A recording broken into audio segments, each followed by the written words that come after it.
Right now, we're facing the worst animal health pandemic we've ever seen, and it's wiping out a huge chunk of our protein. It's African swine fever, a highly infectious disease which kills pigs. It killed a couple of 100 million so far, nearly a quarter of the world's pigs. Now, this fever, and there's no vaccine for it, has hit hardest in China, where half the world's pigs are bred. And this fever is now coming our way, to Vietnam, to Cambodia, in fact, as close as East Timor now. Just last weekend, a traveller from Vietnam tried to bring in undeclared pork into Australia, but was sent back and had her visa cancelled. The Agriculture Minister has put out an alert. If you are travelling from an African swine fever affected country, we are watching you. My biosecurity officers at international airports across the country are profiling people, are making sure that we ask the right questions of those high-risk individuals, as we did in Sydney International Airport on Saturday, and consequently the 44-year-old woman has been sent back to Vietnam. Margot Andre is the Chief Executive of Australian Pork, and she joins me from Canberra. Margot, thank you so much for your time. How bad is this pandemic? The numbers are enormous.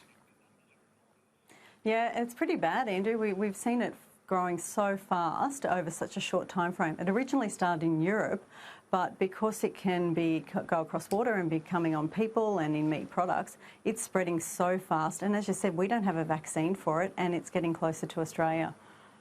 Did anyone know of this fever before it was first detected in Europe in this current pandemic? Yeah, look, it was discovered a few years ago, but what wasn't known at the time is how easily it could be transmitted across country borders. It's always assumed that it gets to stay inside the countries. But with this one, because it is slightly different, it can be collected on people's shoes and people's clothing. So if people aren't practicing good biosecurity hygiene, you can literally board a plane, get off in another country, go near the pigs, and you can pass on the virus. So that's why it's so different, is because human beings are actually our biggest risk of spreading this virus this time. But humans themselves, are we safe from this? We certainly are, and I do need to say it does not transfer to humans, and all pork products are safe to eat. It doesn't have an impact. The key impact is on the animals, and unfortunately they do die, or they're euthanized to avoid their suffering. There's no if, buts or maybes on this. The animals do die.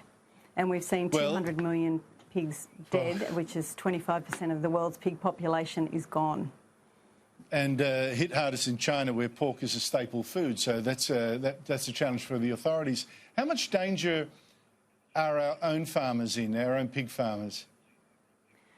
Yeah, look, our pig producers are very, very worried. If you think they can practice the best biosecurity on farm, but because of the way it's transmitted and because we constantly see people doing the wrong thing about it, importing illegal products, because we don't allow the illegal we don't allow genetics to be imported, and we don't allow fresh pork meat to be imported, and that's how we've maintained our biosecurity status. We are clean and green, and we've managed to keep out the top 10 exotic diseases out of Australia. And now we're actually calling on all Australians who are travelling or people who are coming into our country to actually do the right thing and help us protect our country. Yeah, but you know that people don't listen. They think, well, this little bit of cooked pork won't hurt anyone. What do you think is there more that needs to be done? If this is so devastating, what more needs to be done that isn't being done now? Yeah, so if you think the government has really ramped up all the border securities, we've seen dogs get retrained to be able to identify more products. We've got 3D scanners at airports. We're scanning all the products coming in. But keep in mind, in the last 6 months alone, we found 27 tonnes of illegal product, meat product coming into this country. And of that, 15% tested positive for African swine fever. So what we actually say to people is that little bit of meat is putting a $5.4 billion industry at risk, which employs over 34,000 people across this country, and the flow-on effects to the communities and the people that live in those. So your little piece of pork can destroy an entire industry. That's incredible. As you say, a quarter of the world's pigs have been wiped out so far. The disease is still going. I suspect a lot more by the end of it. Are consumers noticing anything yet? at the shops as pigs get wiped out? Yeah, look, Australia has been very proactive in having good storage of pigs and having the product available for our consumers here in Australia, but globally we've seen a huge impact. As you said, when you lose 25% of the pig production, you do start to see an impact there, and in China in particular, prices are increasing, but also other countries as well where prices are increasing. Here we've managed to maintain it fairly stable because we are a closed industry, and so we've managed to adapt quite well. But we are very scared because if you flow on the effects to the feral pigs, we have over 24 million feral pigs across Australia, and if this got into the feral pig population, we would be struggling to contain that. So we've seen other countries even send their military in to deal with their feral pigs. We're exploring all those options now to try and protect all of our industry.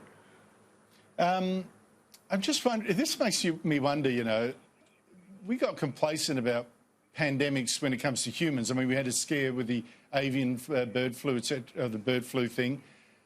Does it make you think how vulnerable humans are to some such virus one day that attacks not pigs but humans? I think probably the key message I take away from this is that we need people to pay attention. So this animal threat has probably demonstrated to me that people have got so much technology in front of them, their smartphones and things like that. We actually need them to start to pay attention to key messages that we need to get across, and practicing good hygiene on themselves.